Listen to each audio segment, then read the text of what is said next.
Al principio de este programa, en el comentario inicial, leímos prácticamente íntegra una columna de Daniel Sapsay, que salió hace pocos días en el diario La Nación, que yo decía que es de lectura imprescindible. Yo creo que es la mejor semblanza que se ha hecho de este gobierno y cuál es la relación de este gobierno con la República, con las instituciones, con los principios republicanos. Yo creo que es la mejor semblanza que se ha hecho de este gobierno desde que asumió hasta la fecha. Y yo les prometí que iba a estar, a mí no me gusta prometer las visitas porque después al último momento nunca se sabe, que iba a estar Daniel Sapsay. Y efectivamente cumplió con el compromiso y lo tenemos acá en la mesa a Daniel Sapsay, que además es un gran amigo y una persona a la que yo quiero, respeto y sigo muchísimo. Daniel, un gusto tenerte acá en la mesa. Para mí también, Federico, es mutuo, que nos seguimos. Nos seguimos. Yo soy un gran lector tuyo. Ah, bueno, muchas gracias. Disfruto mucho de tus novelas. Te agradezco un montón. Sí. Bueno, como decía al principio, me parece que es una nota de lectura imprescindible porque yo creo que la naturaleza de un gobierno, más allá de la cuestión económica, más allá de los actos de gobierno, se define por su relación con la República. Bueno, lo decía al principio, ¿no? Parece una afirmación de perogrullo, pero un gobierno democrático tiene que medirse precisamente con el parámetro de la democracia. Y de esto hablas precisamente en tu nota. Bueno, me gustaría que vos de primera mano nos cuentas cuál es tu visión del gobierno en relación a estos principios republicanos y democráticos. Mi visión lamentablemente es muy negativa, porque yo veo en primer lugar que él se presenta como un anarcocapitalista. Anarcocapitalista no cree en el Estado.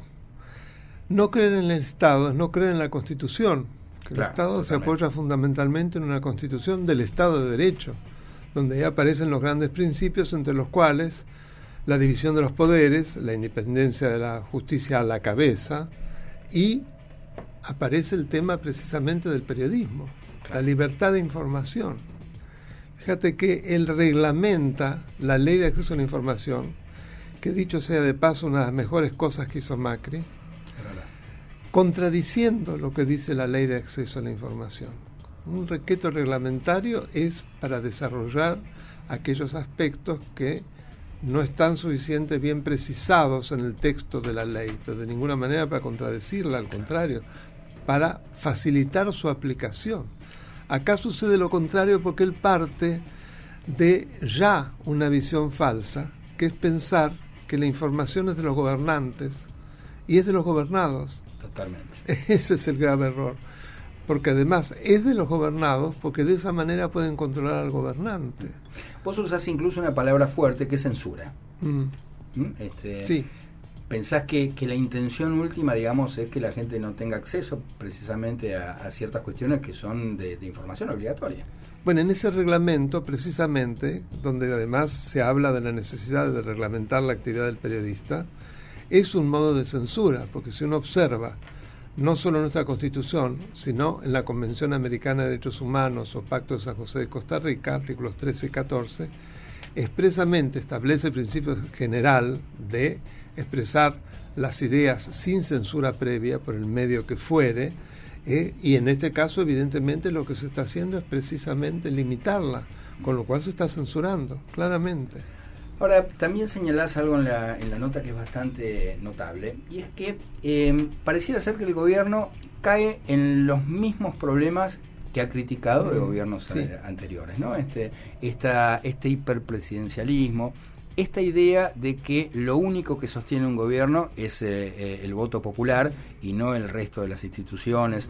¿Cómo es tu visión? Digamos, ¿qué tendría que estar mirando el gobierno? Mira, lo que pasa es que acá aparece esa idea conforme a la cual el gobernante es el pueblo. Claro. Entonces, todo lo que se le opone es el antipueblo. Totalmente. Y asimismo, de ahí pasamos, el antipueblo es la traición, claro, es un traidor. Y ya aparece todo el combo, que esto viene se habla de bonapartismo, pero de Luis Napoleón, de Napoleón III, él Ya lo decía a fines del siglo XIX, no es ningún invento. Y Cristina también. Totalmente. Exactamente lo mismo, ¿no? Que es ese recorrido curioso que va de la Revolución Francesa a el intento de instaurar otra vez una suerte de monarquía. Volver para atrás, al antiguo régimen, llamaban Ancien Régime, ¿no? Claro. Y ahora en México, yo vengo de México, es un populismo de izquierda, Claudia Sheinbaum ahora y AMLO, ¿no? Y ella hizo declaraciones de este tipo. Ella dijo que ella era el pueblo, que la voluntad del pueblo estaba por encima de la ley. Claro. Que ves cómo se hace bien y que ella habla con Dios y Dios le dice. Sí, eso no sabía. Sí, ahora está con eso también, como Milei. Sí, y como Cristina. Y como por eso, claro. Sea de izquierda o de derecha, los populismos son muy parecidos en su capacidad destructora de la República.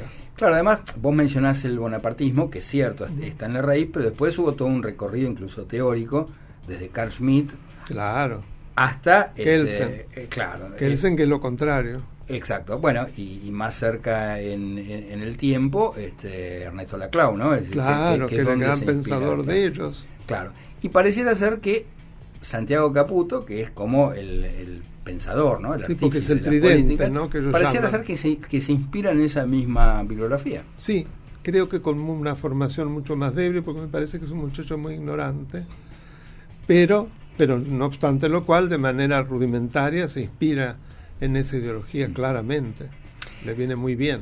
Mencionaste a México, mencionaste esta nueva presidenta, y me parece que es parte todo de un mismo proceso que se manifiesta, curiosamente, en esto que además nos une a nosotros en varios otros ámbitos, que es la lucha contra el antisemitismo. Por supuesto. Se dan estas paradojas, ¿no? Porque Sheinbaum es, o por lo menos, digamos, tiene una tradición familiar judía. No, ella no lo niega. Ella no lo niega, como es el pero caso, es anti-Israel, ¿no? Claro, como es el lo caso palestino, como Kisilov. Claro, sí, o como Norman Brisky. Eso es una cosa burlesca. Creo que él ni siquiera se considera judío ya a esta altura. Norman Brisky en algún momento yo no me imaginé nunca, porque fue un gran actor, lamentablemente. Que iba a llegar a ser un ser tan deleznable. Qué tremendo, ¿no? Pensar que él hizo junto con Brandoni, que es todo lo contrario, hace tantos años, Rosencrantz y Guildenstern han muerto, una obra maravillosa, y fíjate qué recorridos diferentes. Totalmente. Sí, pero además, a medida que va pasando el tiempo, y yo voy recordando parte de ese discurso, es siniestro. Es siniestro, lo hablábamos el otro día acá, precisamente con Dani Lehrer. Sí. Es siniestro porque cuando él dice jamás, ¿no? Palestina jamás será vencido. Sí. Directamente, digamos, es una a favor del terrorismo. Una apología del terrorismo. Pero dice el terrorismo antisemita. Pero dice algo peor. Yo te digo, lo digo cada vez que lo menciono, se me eriza la piel. Él dice, a filmar hasta enterrarlos en el mar. Lo que caracterizó esa incursión de Hamás fue que filmaron todas esas aberraciones, filmaron todas esas atrocidades con el propósito de empujar a los judíos al mar. A que se ahoguen.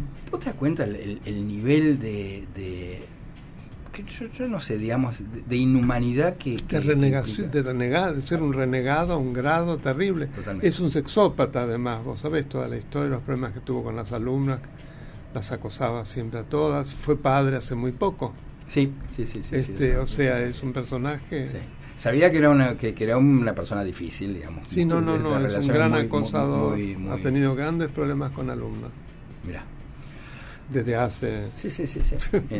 Porque él enseña teatro, además. Claro, bueno, pero es que el solo hecho de estar apoyando, digamos, a Hamás, después de la aberración que hizo el 7 de octubre, habla de una visión perversa de la realidad. Pero bueno, volviendo a esto, ¿cómo estás viendo este paradójico brote de antisemitismo que hubo precisamente después del 7 de octubre? Que uno pensaría, bueno, eso le mostró al mundo lo que es Hamás, lo que es el antisemitismo. Y paradójicamente, por lo menos la sensación es que a partir de ese momento hubo un brote de antisemitismo, o surgió algo que estaba ahí y sencillamente no se manifestaba. ¿Cómo lo ves? Yo creo que siempre está latente, lamentablemente. Cuando pasan ciertas cosas, irrumpe con toda su fuerza. Pero creo que lamentablemente el antisemitismo es algo que siempre subyace, si se puede decir así. Bueno, y a propósito de esto, te decía que compartimos varios espacios, uno de ellos es FACA. ¿Cómo ves esta reacción que ha tenido un sector, no solamente de la comunidad judía, porque hay que decir que FACA, hay muchísima gente que no pertenece? La mayoría. ¿Cómo ves esa reacción? Bueno, yo siempre he dicho que no tenemos que pensar que todos son antisemitas, porque no es así. Absolutamente no es así. Ayer precisamente se entregaron los premios de la Universidad Ben Gurión del Negev, en la cual yo formo parte de la comisión directiva de los amigos de la universidad, que es una maravilla de universidad. Y hubo varios premios, entre los cuales nuestro querido amigo Alfredo Leuco, Eduardo Feynman, Nelson Castro, esta chica Carolina Amoroso, que es amorosa, y terminó con un discurso realmente extraordinario el expresidente de Uruguay, Julio María Sanguinetti. Es maravilloso. Pero ese discurso, no te puedo decir lo que fue, realmente fue tan emocionante, tan fuerte, tan extraordinario, porque hizo un recorrido de la historia del Estado de Israel, con una precisión, con una emoción sin caer tampoco en el patetismo. Realmente es un hombre fuera de serie, con 86 años, su lucidez, su fuerza, su convicción, y la cultura inmensa que tiene. Sí. Yo la verdad que no puedo dejar de sentir, no sé si sana, pero una profunda envidia por los uruguayos, porque de verdad que han tenido presidentes y han tenido personalidades, y además Uruguay tiene, a diferencia de la Argentina, ¿no?, que está tan dividida por esta sucesión de grietas que se han dado a lo largo de la historia, viste que hay una visión de continuidad en Uruguay que lamentablemente la Argentina no... La separación, si me permitís, de la Iglesia y el Estado, y la influencia enorme de la masonería. Totalmente. Facilitó ese tránsito, sin lugar a la ley de divorcio, en fin, hay una cantidad de hitos que nos diferencian de una manera colosal. Totalmente.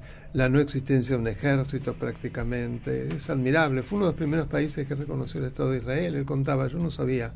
Es verdad. Y que inclusive cuando se desembarcó el Graf Spee, lo echaron. Ese pequeño país sin ejército. Él dice, no sé cómo se hizo.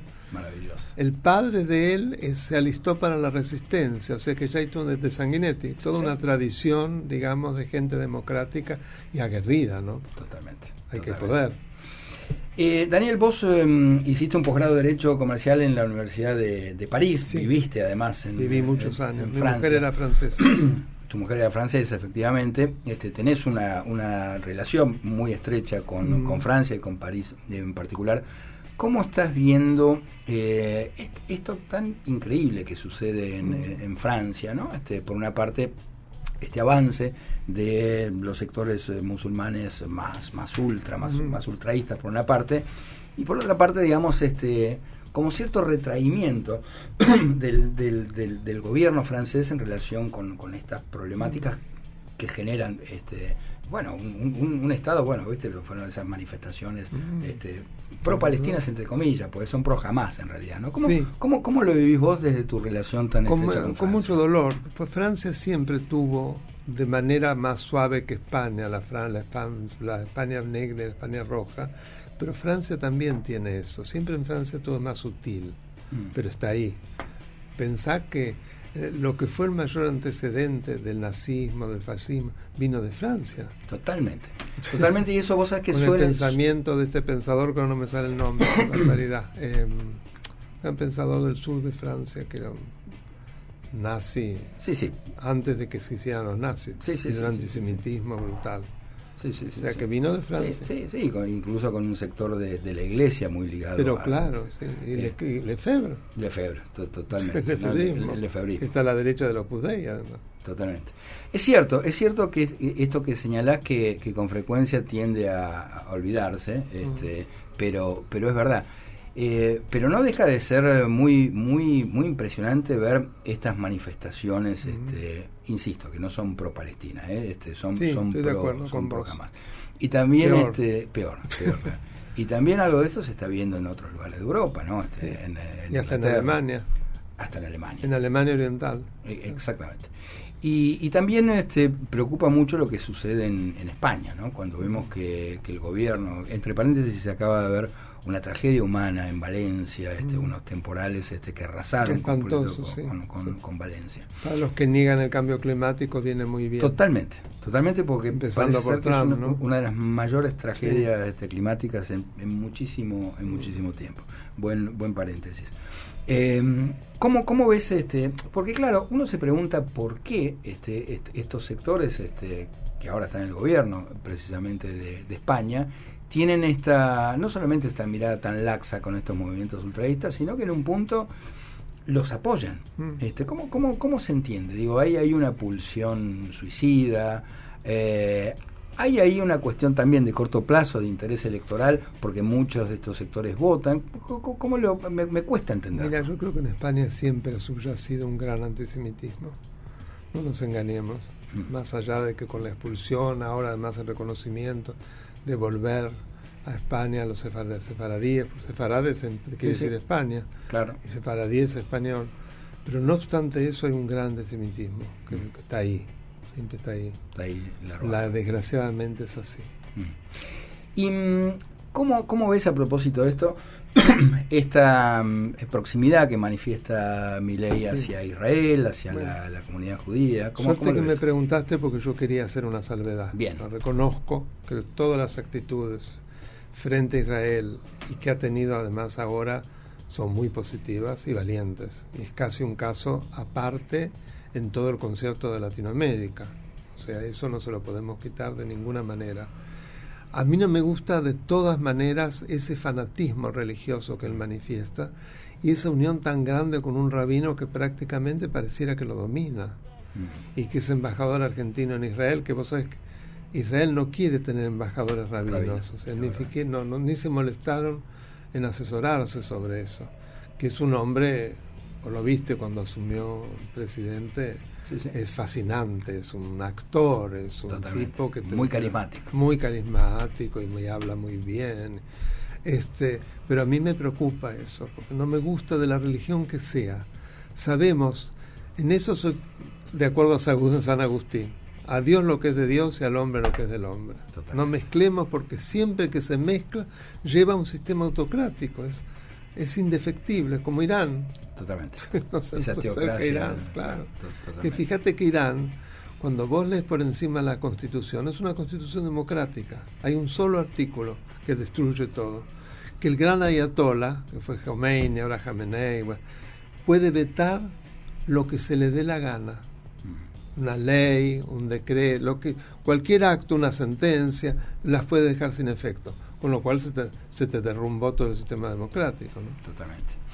Y volviendo un poco a la política nacional, uno percibe, tal como decís en tu nota, que es un gobierno, digamos, con un sesgo que uno podría decir que podría anticipar al menos una simpatía por cierta cosa autoritaria, por cierta intolerancia a la crítica, por cierta intolerancia a la oposición.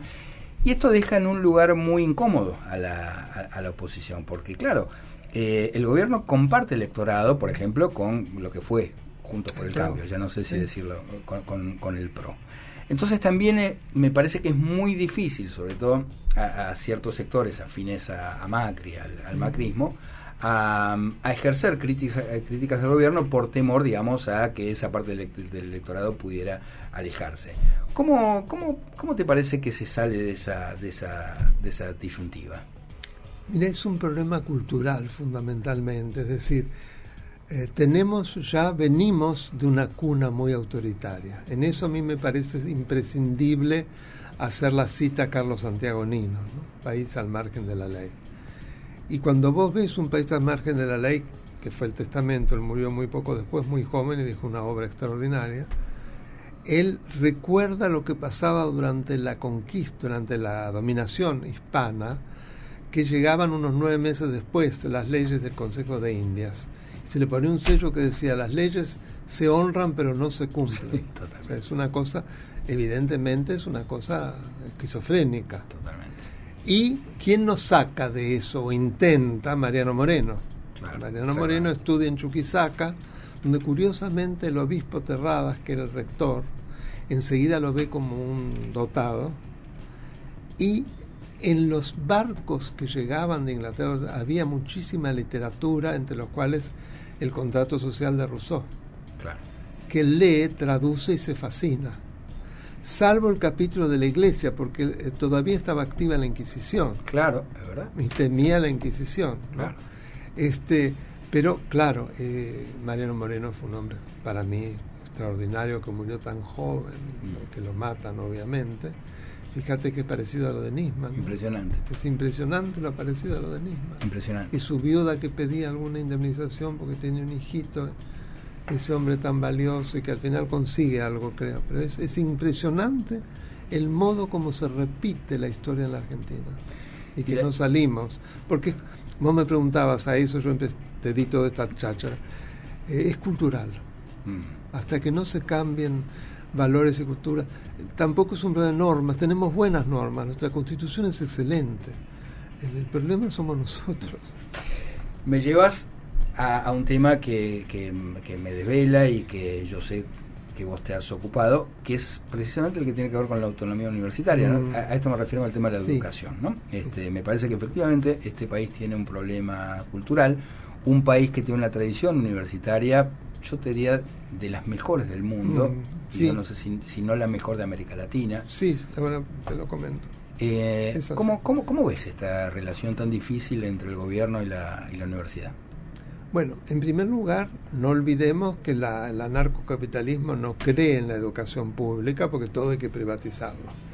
Y además hay el sofisma de que es para los ricos, lo cual es una enorme falsedad. Quienes enseñamos y hemos transcurrido, ha sido un factor de movilidad social extraordinario la universidad pública. La cantidad de gente pobre que trabaja y se pela el lomo para poder llegar a ser alguien, y gracias a lo que da la universidad. O sea, sería destruir eso, que es gravísimo.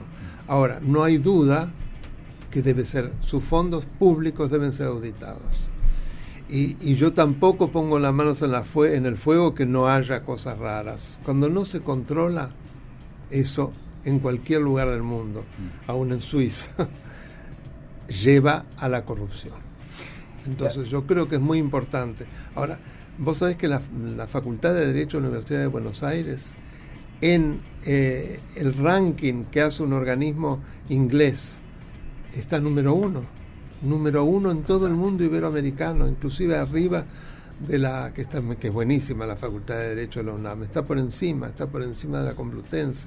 O sea, realmente es una gran facultad.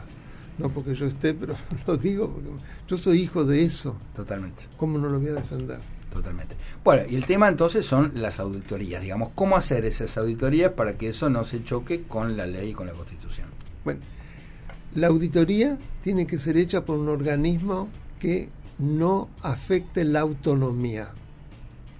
Si lo hace la Sindicatura General de la Nación, claro que se afecta porque depende del Poder Ejecutivo.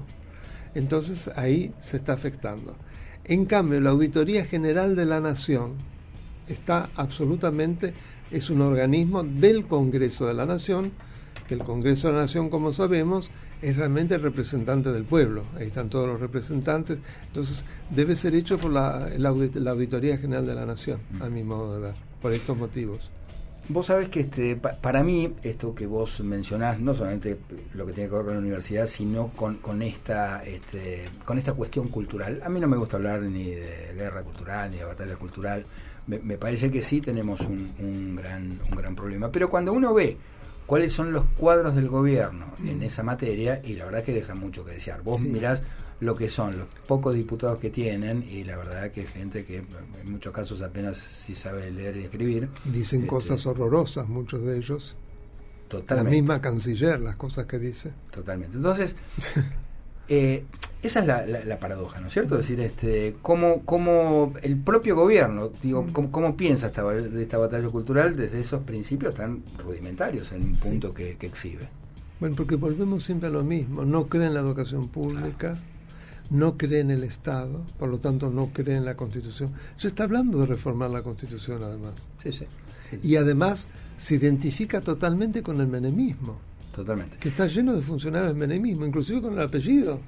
Vos sabés que yo creo que esto es algo que se subestima bastante. Mira, yo estuve hace algunas semanas en el programa de Paulino Rodríguez ahí en la Nación, y yo mencionaba esto que vos decís, que el propósito del gobierno, que efectivamente es anarcocapitalista, y Milei cree profundamente en estos principios. El tipo no cree en el Estado. No. Como él dice, es un topo que se dispuso a destruir el Estado. Y yo creo que a veces, desde los medios, desde la propia política, se subestima esto. Pero yo creo que efectivamente ese es el propósito de Milei, más tarde o más temprano, cuando pueda lo hacer. Pero cuando dice que ahora, estos últimos tiempos, que su propósito no es destruir la universidad pública, yo tengo mis reparos porque efectivamente lo dijo 1000 veces. Ya ni siquiera voy a decir esta barbaridad de privatizar las calles, privatizar las veredas y yo. Pero lo dijo concretamente en relación con la escuela, con el tema de los vouchers, y en relación con la universidad lo dijo textualmente, digamos, que el propósito era privatizarlo.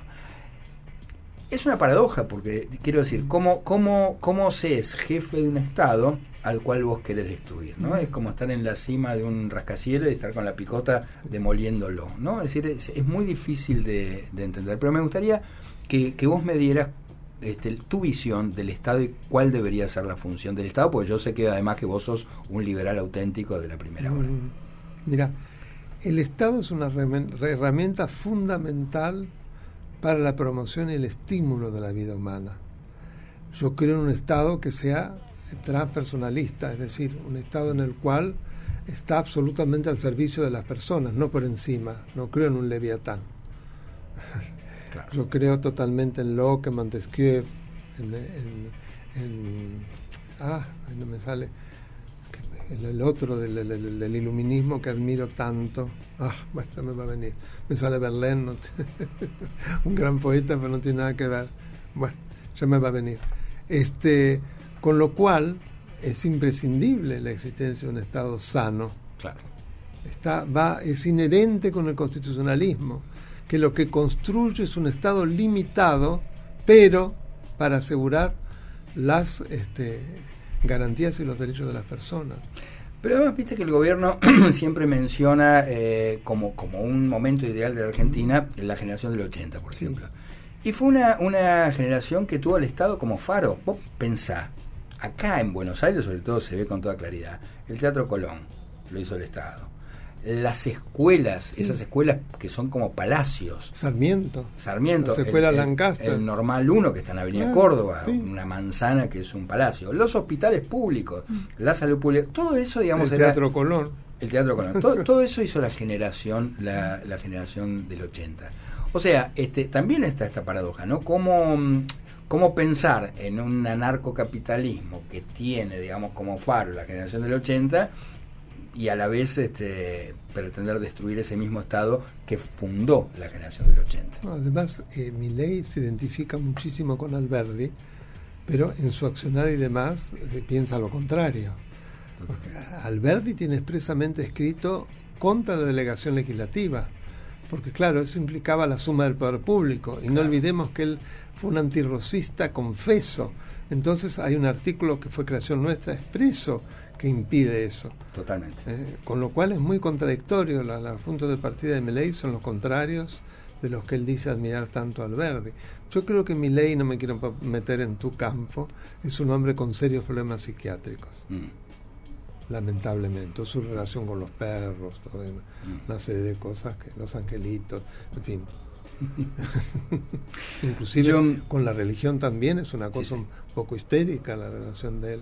Totalmente. Yo, mira, quiero cerrar esta conversación. La verdad, ya se ha pasado el tiempo. Es maravilloso hablar con vos porque yo no me di cuenta tampoco. Es impresionante. Pero quiero leer el cierre de tu nota de La Nación, que dice: hacemos votos para que nuestro presidente, que ha obtenido resultados positivos en la macroeconomía, reflexione y por el bien de su gestión y sobre todo para el logro de un porvenir venturoso para la Argentina, modifique su conducta. Si así lo hiciera, se cumpliría el programa constitucional que asegura el desarrollo en todas las facetas que comprende la vida humana.